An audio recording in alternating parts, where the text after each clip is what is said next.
एक बार जंगल में एक शेर हर रोज जानवरों को पकड़कर खा जाता था।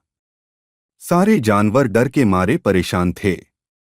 उन्होंने मिलकर सोचा कि हर दिन बारी बारी से कोई जानवर शेर के पास जाएगा ताकि बाकी जानवर बच जाएं।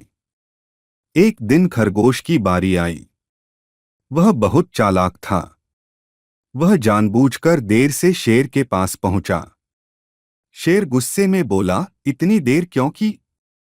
खरगोश बोला, महाराज, रास्ते में एक और शेर मिल गया।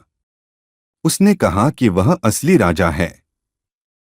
शेर गुस्से में बोला, मुझे दिखाओ वह कौन है। खरगोश उसे एक कुएं के पास ले गया। शेर ने कुएं में झांका तो उसे अपनी ही परछाई दिखी। गुस्से में शेर कुएं में कूद पड़ा और मर गया। सारे जानवर खुश हो गए और खरगोश हीरो बन गया।